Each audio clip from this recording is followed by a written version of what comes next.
एक बाल खींचते खींचते वो चोटी कब गायब हो गई पंडित जी को पता तक नहीं चल पाए। शिवाजी ने कहा चोटी बहुत दूर की बात है, सिर की ओर उठने वाला हाथ तोड़ते हम एक क्षण भी नहीं लगाएंगे, क्योंकि हमारे राम का आदर्श तो यही है। अभी संचालक जी ने तो आपको भूषण की कविता सुनाई, औरंगजेब को कुंभकर्ण कहा, और ये कुंभकर्ण जब रणभूमि में आया, बानर भालू भागने लगे। जैसे भारत की जनता गड़बड़ करती है, तब राम आगे बढ़े और दृढ़ता से कहा, तुम सुग्रीव विभीषण अनुज समारहु सेन, मैं देखो खलबल दलहि बोले राजी बनेन। राम सेन निज पाछे घाली, चले सकोप महाबलशाली। 1731 के वर्णन को 1631 के वर्णन को 1731 में पढ़िए, और 1731 में जो चर्चा आपको श्रीवास्तव जी ने सुनाई, शिवाजी को पकड़कर बाएं हाथ से घोड़े से उतरे बिना गिरफ्तार करके ले आऊंगा, ये दंभ भरने वाला अफजल खां अपनी आंखें नहीं बचा पाया, क्योंकि शिवाजी राम के आदर्श से प्रेरित थे। भारत माता की ओर उठने वाली आंख उठने से पहले फोड़ दी जाएगी, हाथ उठने से पहले तोड़ दिया जाएगा, ये करके शिवाजी महाराज ने दिखाया। पर ये केवल युद्ध का विषय नहीं था, भारत माता के लिए मरना जरूरी था, शिवाजी ने मरकर दिखाया। लेकिन भारत माता के लिए जीना जरूरी था, शिवाजी ने जी कर दिखाया। ये भारत माता के ऊपर गंदगी कोई करे, अरे तुम अपनी मां के ऊपर गंदगी स्वीकार नहीं कर सकते, तो भारत माता पर गंदगी कैसे स्वीकार कर सकते हो? पर्यावरण के क्षेत्र में शिवाजी का जो काम है वो अद्भुत है। 350 साल बाद उसकी प्रासंगिकता बहुत ज्यादा है। ये 150 करोड़ लोगों के 300 करोड़ हाथ अगर पर्यावरण की सुरक्षा में लग जाएंगे, तो G20 के लिए आने वाले सारे प्रतिनिधि भारत माता के उस स्वर्णिम रूप के दर्शन कर पाएंगे। सरकारी प्रयत्नों से ये संभव नहीं होगा, करना हमको पड़ेगा। धरना हमारा, प्रदर्शन हमारा, समस्या हमारी। अपनी गाड़ी से जा रहे हैं, उसको ठीक स्टैंड पे लगाते ही, लेकिन एक क्षण लगाए बिना सरकारी मशीनरी की, सरकारी वाहनों की तोड़ फोड़ करते हैं, क्योंकि स्व का विस्तार नहीं हुआ।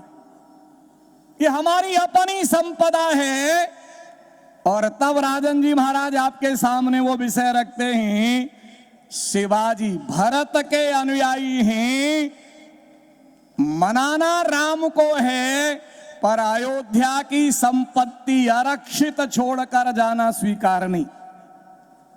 रात भर भरत चिंतन करते हैं, संपत्ति सब रघुपति के आही, जो बिनु जतन चलो तजिताही। ये सारी संपदा मेरे राम की है, इस संपदा को आरक्षित छोड़ के जाना ये राम भक्ति नहीं है। सारी संपदा की रक्षा करके, सारे रखवाले व्यवस्थित रख के तब भरत जाते हैं। 1674 में इस हिंदवी स्वराज की सारी संपदा की सुरक्षा शिवाजी महाराज करते हैं। और आज 2023 में 350 साल बाद हमसे प्रश्न पूछते हैं कि तुम इस भारत माता की संपदा की सुरक्षा की चिंता कितनी करते हो? यदि तुम भारत माता की संपदा की सुरक्षा की चिंता नहीं करते, तो देखो, तुमको शिवाजी का, तुमको राम का वंशज कहलाने का अधिकार है क्या? तुम लाभ के अर्थशास्त्र से चलते हो तो राम राज्य के अधिकारी नहीं हो, क्योंकि राम का राज्य तो लाभ के अर्थशास्त्र से नहीं, धर्म के अर्थशास्त्र से चलता था। वस्तु बिनुगथ पाइये लिखा है उत्तरकांड में। प्रत्येक व्यक्ति भारत माता के उत्थान के लिए अपना सर्वस्व लगाकर उत्पादन करता था, और बाजार में इसलिए नहीं ले जाता था कि बदले में कोई मूल्य मिलेगा।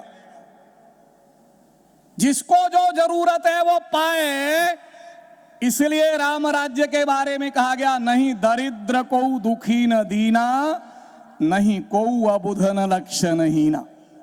ये वो राम राज्य है जिसमें राम के राज्याभिषेक में आए किसी बड़े राजा को वो सम्मान नहीं मिला जो निषाद राज को प्राप्त हुआ।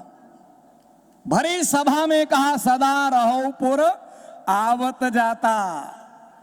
ये राम का आदर्श शिवाजी ने जिया 350 साल पहले।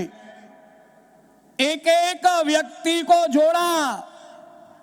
जिन मुगलों के सामने खड़े होने की सामर्थ्य किसी की नहीं थी, साधारण मावलों को इकट्ठा करके अजेय बना दिया, क्योंकि अंदर से भय निकाल दिया, अंदर से गुलामी की दासता निकाल दी।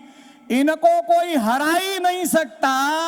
ये जो गलतफहमी मन में बैठी हुई थी, उस गलतफहमी को शिवाजी ने निकाल दिया। और जिस दिन जनता तैयार होकर खड़ी होती है, फिर किसी प्रकार की कोई गलतफहमी दुनिया में किसी की टिकती नहीं है। ये 350वां वर्ष हमको हमारी सामर्थ्य को याद दिलाने का वर्ष, हमको भारत माता के प्रति वचनबद्ध करने का वर्ष। जिएंगे तो भारत के लिए, मरेंगे तो भारत के लिए। ये भारत था ज्ञान के प्रकाश में रत, योजना पूर्वक इंडिया बना दिया। इंडिया दैट इज भारत संविधान तक में ले आए। और आज जब फिर इंडिया को भारत बनाने का समय आ गया है, तब फिर से षड्यंत्र करके भारत को इंडिया बनाने के कुप्रयास शुरू हैं।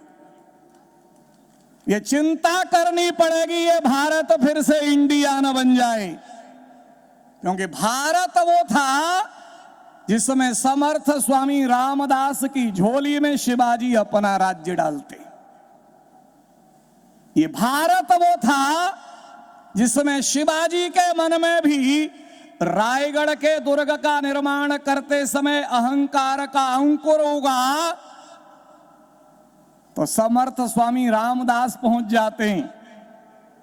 समर्थ स्वामी रामदास ने हंस के कहा, शिवा, ये इतने बड़े दुर्ग का निर्माण तुमने कराया? अहंकार के अंकुर से युक्त शिवाजी ने कहा, जी गुरुदेव। समर्थ स्वामी रामदास ने कहा, शिवा, ये बड़ा सा शिलाखंड है, जरा इसको तोड़वाओ तो।